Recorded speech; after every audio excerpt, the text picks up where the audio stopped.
Hi guys, welcome back to True Crime Time ASMR. I'm Nicole.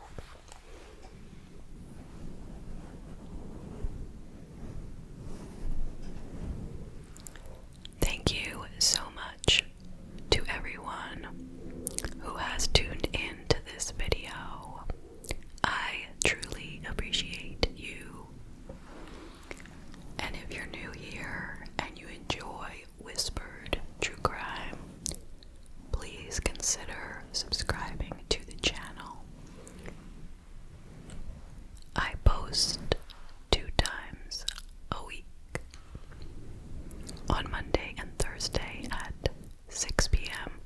Eastern Time. I recommend using headphones if you would like to hear the gentle mic brushing. Now, before we get started, please make sure that you are subscribed, and if you don't mind, please leave it a like. Okay, so for tonight's case, we are heading to New York City, Manhattan. So a shout out to everyone in the state of New York, or I should say, shout out to all my friends in the state of New York. And we'll also be spending a minute or so or more than a minute, we'll be spending some time in Alabama as well. So a shout out to all my friends in Alabama. Alright, so this is the case of Genie Exum. And this happened in October of 2021.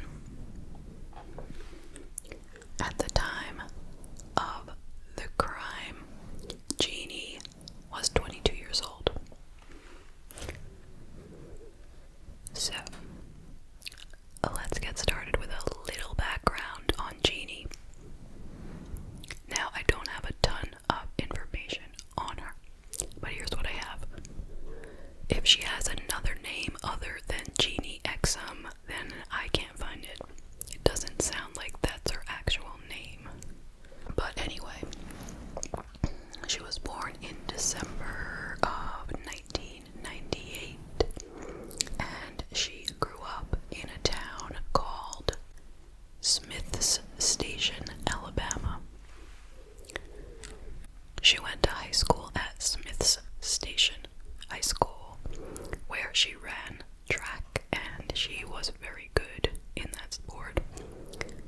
She graduated in 2017, and she went on to attend college, but her college career got cut short when the pandemic hit, and I guess she just kind of lost motivation to continue, so she stopped going.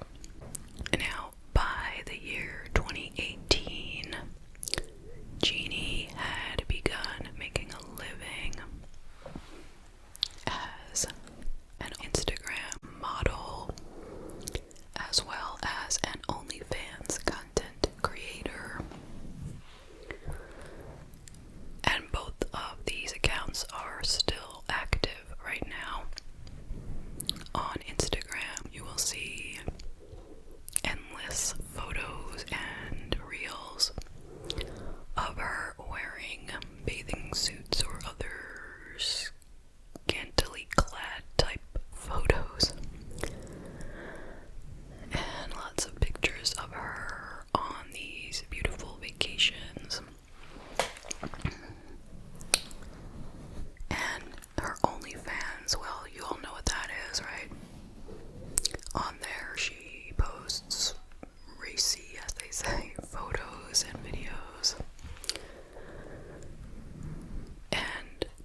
shed, modern residences, 14 acres of public plazas, gardens, and groves, and the world's first Equinox hotel.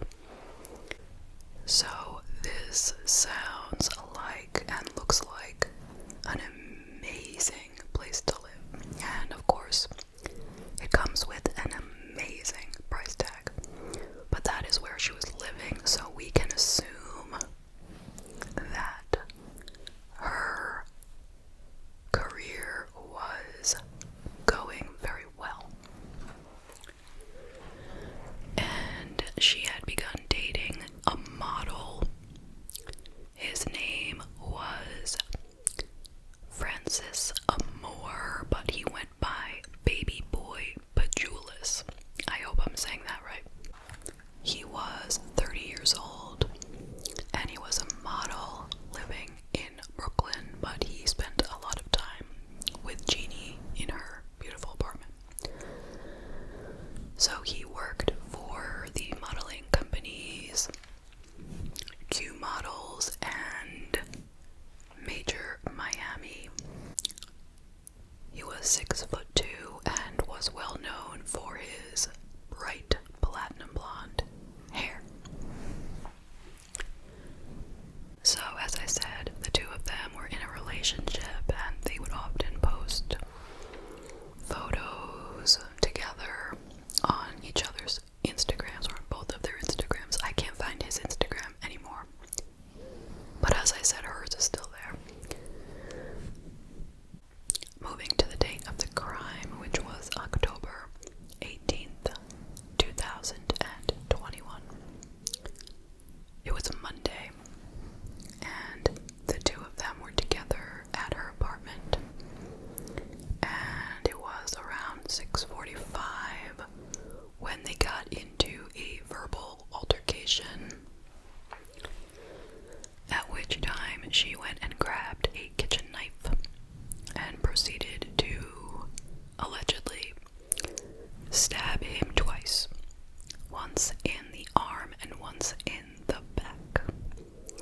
And we don't know what the argument was about, but he then picked himself up, bleeding, and ran down to the lobby, where the doorman called 911 for him, and he was immediately taken to Bellevue Hospital, where he received stitches and he was okay.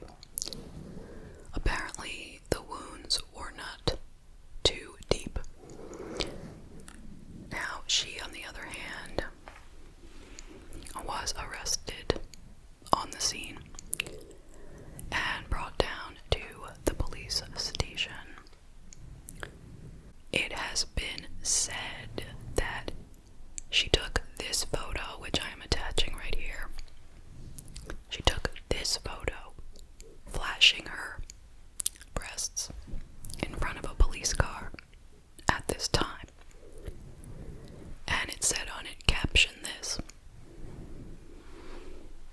And I truly believe that as I was doing the research, until I read somewhere that she took that photo before any of this happened, and sure enough, that is accurate, because I then found it on her Instagram from September of the same year.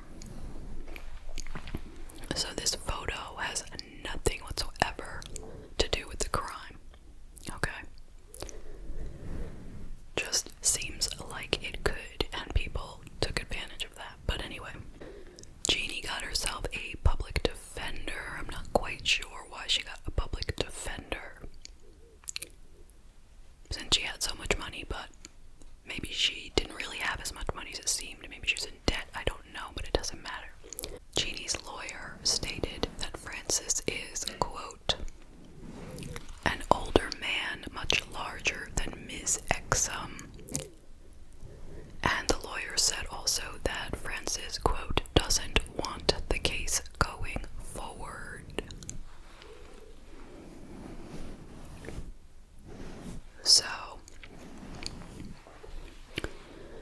Genie was released without bail at her arraignment in Manhattan criminal court, though prosecutors had requested that she be held on $10,000 of bail or $50,000 bond for her second-degree assault charge.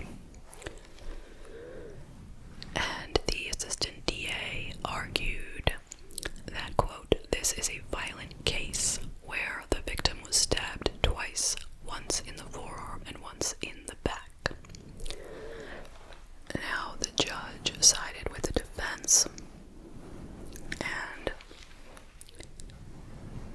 she was to be released, but he did issue a full order of protection stating that Genie had to stay away from Francis. And he asked her if she understood, and she said, "Yes, sir." And that was it. She was free to go. And of course, she was greeted by lots and lots of paparazzi wanting to take photos of her, wanting to get statements from her. And she wasn't saying anything until they got her as she was trying to enter her apartment building, and they're asking her what happened and why did you do it and all that, and she turned to them with a smile and she shouted, quote, "Subscribe to my OnlyFans," end quote. And then she even spelled out the name on her account for them. And then immediately after her release, she started actively plugging her OnlyFans account as much as she could. She posted a photo of herself at the police station. I have no idea how she got this photo or who took it, but she posted it on Instagram, and you can see she is sitting there in a chair, probably being interviewed. And she writes under the photo, quote, "They took my phone, y'all. I'm on the trap right now," end quote. And then over the photo she wrote, quote, "And now they done stopped me and I got locked up," unquote. Which are apparently words from an Akon song, but I didn't know that. So that's what she posted on Instagram right after she got out of this legal situation. So that was the end of that case. He dismissed it. He refused to talk about it to the media. After all this happened, we came to find out that this was not her first violent act. It turns out that in 2018, she was living with her cousin Jenna Marlowe in an apartment in Alabama, and they were having an argument about finances and Genie not paying her bills. So Genie got very angry, ran into the kitchen, grabbed a liquor bottle, came back and struck Jenna with it in the head, and her cousin fell to the floor. And as they were having this fight, Genie said the following to her cousin, quote, "I'm going to kill you. I'm going to rip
person per month. Maybe there are extras on there as well, you know, things you can pay extra for. It can add up to a lot of money. And that is the case. So what do you think? I will tell you some of my thoughts. So, this clearly is a woman who thinks that this sort of assault is a joke. She did these violent things to her boyfriend, and she's basically laughing about it, not taking it seriously at all, and using it to become more famous and make more money. She doesn't seem to care one bit about having hurt him. And it is just sickening. And the people out there who are supporting her, going along with this, making light of it as well, I don't know what to say about them. But as a society, do we think this is funny? Do we think it is sexy? We want to see her OnlyFans material, knowing what she has done to her cousin and her ex-boyfriend. We want to go over and give her $10 a month so we can see her posts. What would have happened if her boyfriend hadn't dropped the charges? Do you guys think that she would have been found guilty? I think unless she confessed to it, then how would it be proven that he didn't provoke her in some way, you know? I mean, just as her lawyer had suggested, he's bigger, he's older, she's this little young thing. He must have done something bad for her to, you know, stab him. It must have been something terrible, you know? So I have a feeling that she would not have been found guilty. There were no witnesses. I can't imagine they could come up with any evidence other than just her past violent history, which is not going to be enough. Plus, that was a dropped charge as well.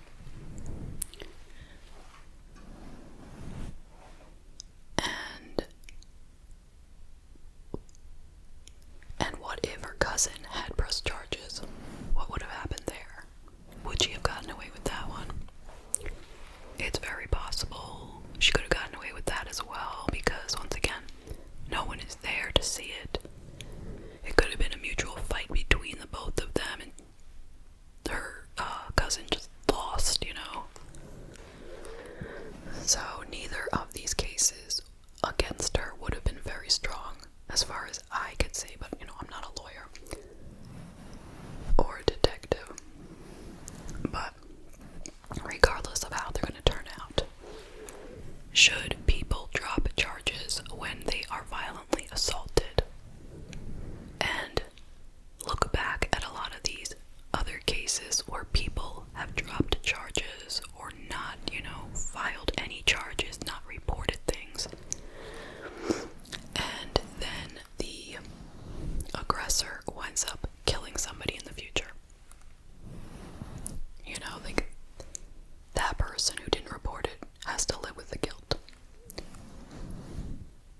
So, that's something to think about. If someone has done something violent to you, God forbid, but if they have, don't assume that they're not going to go on and do it to many more people in the future. And perhaps that would motivate you more to report it, even if you're not really sure if you should. Some people have suggested that maybe Genie and her boyfriend planned this, and, you know, did it on purpose, so that both of them could get publicity out of it. But I don't think so. I just don't think so. I don't think the boyfriend got anything good out of it at all. Plus, I can't imagine he would want any kind of scars on his body, since he is a model by trade. So, I believe it was all